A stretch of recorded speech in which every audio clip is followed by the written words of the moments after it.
आप देख रहे हैं Desh news network, India number 1 network. Jayaprakash Narayan एक व्यक्ति नहीं, एक युग पुरुष थे जिन्होंने कांग्रेस पार्टी के दुशासन और अराजकता के खिलाफ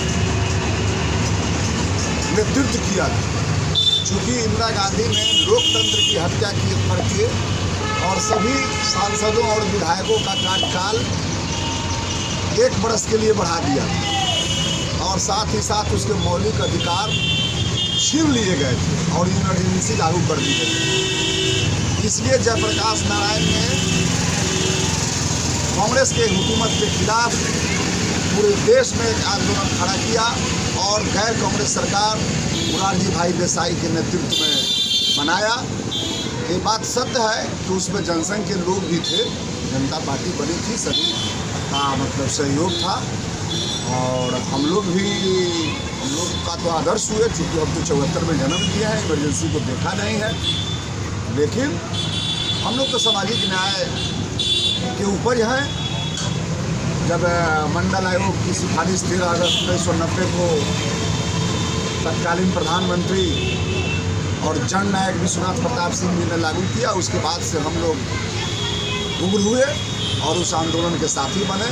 तब से जनता दल, राष्ट्रीय जनता दल और अभी 11 सितंबर मैं अपने ससुर पूर्व मंत्री श्री उदय नारायण राय और भोला बाबू के साथ 11 सितंबर 2020 को जनता दल यूनाइटेड की सदस्यता लिया है और तब से हम लोग लगातार समाजवादी आंदोलन और जेपी आंदोलन और उनके साथियों के साथ ही काम करने का हम लोग को और सामाजिक न्याय आंदोलन के साथियों के साथ काम करने का मौका मिला है। आप जेडीयू आपने ज्वाइन किया, क्या उद्देश्य था, क्या मकसद आपको, ऐसा क्या लगा कि जेडीयू में आना चाहिए?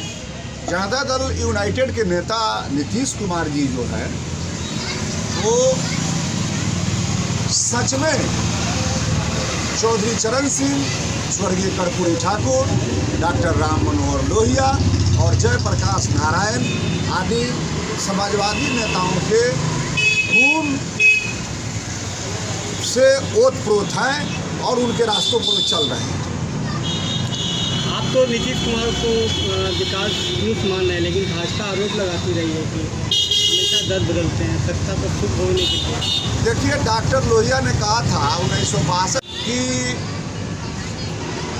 उनसे जब पत्रकारों ने पूछा, आप जैसे ही पत्रकार उस समय होंगे, उतना तो आज के डेट में एक्टिव मीडिया, डिजिटल दुनिया नहीं थी, लेकिन उनने पूछा कि भाई आप एक चुनी हुई सरकार हमेशा उग्र आंदोलन करके कटघरे में खड़ा कर देते हैं, आप चुनाव का इंतजार क्यों नहीं करते? तो डॉक्टर लोहिया ने कहा था कि जिंदा कौमें 5 साल इंतजार नहीं करती।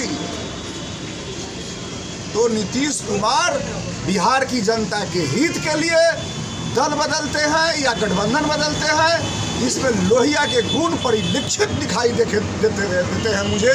और लोहिया की सारी बातें और सारे सिद्धांतों पर नीतीश कुमार खड़े उतरते हैं। मैं देख रहा हूँ 2005 से। अगले प्रधानमंत्री के रूप में नीतीश कुमार को देखते हैं आप? जी हाँ, अगले प्रधानमंत्री के रूप में नीतीश कुमार ही होंगे और उनको होना भी चाहिए, चूँकि प्रधानमंत्री बनने के सारे गुण उनमें विद्यमान हैं। और जिस तरह से आज देश में आंदोलन छिड़ा हुआ है, अभी जैसा कि भाई अर्जुन पासवान जी हम लोग के गठबंधन में ही हैं, उन्होंने सीधे आरोप सरकार पर लगाया। ये आरोप सरकार पर लगाना उचित नहीं है, यह भारतीय जनता पार्टी की साजिश है। आप EWS आरक्षण को लागू करने में 3 लेयर टेस्ट की मांग नहीं करते हैं और हम पिछड़ों और दलितों के आरक्षण के 3 लेयर टेस्ट की बात करते हैं। हम लोगों ने तो EWS आरक्षण आपने दिया, इकोनॉमिक वीकर सेक्शन को 10% दिया, हमने तो कोई विरोध नहीं किया। उसमें क्यों 3 लेयर टेस्ट की मांग क्यों नहीं किया आपने? और हमारे लोगों को जब नीतीश कुमार जी अति पिछड़े जमात को, हरिजन को, दलित को आरक्षण दिए और पिछड़ी जातियों के आरक्षण की बात करते हैं सरकारी नौकरियों में, चाहे हर व्यवस्था में, तो उन पर कटाक्ष होता है। मैं नीतीश कुमार जी से यह मांग करता हूं कि स्वर्गीय कर्पूरी ठाकुर के नेतृत्व में जो सरकार चल रही थी 71 में, उसमें हमारे दीघा कुर्जी मोहल्ले के मुंगेरी लाल पासवान के अध्यक्षता में एक आयोग बनी थी जिसका नाम मुंगेरी लाल आयोग है, जिसने पिछड़ी जातियों को दो भाग, extremely backward caste and OBC. तो एक्सट्रीमली बैकवर्ड कास्ट को आरक्षण नीतीश कुमार जी ने पंचायत चुनावों में दिया, ये बात सत्य है और देना भी चाहिए। और अगर मैंने सरकार, भारत की सरकार अभी तत्कालीन जो अभी नरेंद्र मोदी जी हैं, अगर पिछड़ों के बड़े हितैषी हैं तो 27% हमारा आबादी के आधार पर हमारे पिछड़ी जातियों को आरक्षण दें, क्या दिक्कत है हमको? आपको 15% आबादी के लिए 10% आरक्षण चाहिए और हमारे 85% आबादी के लिए 50% चाहिए। आप कौन होते हैं हमारे ऊपर बैंड लगाने वाले? आप ही की पार्टी तरफ से एक नेता ने कहा था कि भाजपा आरक्षण विरोधी है, मानते हैं इस बात को? जी हाँ, वो ब्राह्मणवाद है, वो ब्राह्मणवादी शक्तियाँ हैं, सांप्रदायिक शक्तियाँ हैं। हमेशा आरक्षण को गौण करके मंदिर और मस्जिद का मुद्दा उठा करके भाईचारा को नष्ट करना चाहता है। और हमारे नेता कास्ट, कॉम, क्राइम और करप्शन और कम्युनिज्म से कोई समझौता करने वाले नहीं है नीतीश कुमार जी। नीतीश कुमार जी आदर्श पुरुष हैं, इसमें कोई दो राय नहीं। राजद के सुप्रीमो लालू यादव ने कहा है कि अगले चुनाव में भाजपा को मुरई की तरह उठा कर फेंक देना है, फेंकने जा रहे हैं आप? जी हाँ, लालू प्रसाद यादव और नीतीश कुमार जी और कांग्रेस के लोग, हम लोग एकजुट हो गए हैं, एक मंच पर आ गए हैं। जीतन जी मांझी हमारे साथ है, माले और लेफ्ट के लोग हमारे साथ हैं। तो आपको 40 पे 40 सीट हम जीतेंगे। भारतीय जनता पार्टी का खाता नहीं खुलेगा बिहार में। लालू जी फिर अध्यक्ष बन गए। अपने नाम बोल रहे हैं? मैं प्रोफेसर उज्ज्वल प्रसाद यादव हूँ, नट्टा दियारा मेरा घर है और मैं माननीय मुख्यमंत्री जी के छाट घाट के दौरे पर जो कार्यक्रम था अभी रद्द हो गई है, जानकारी हुई है अर्जुन पासवान जी से।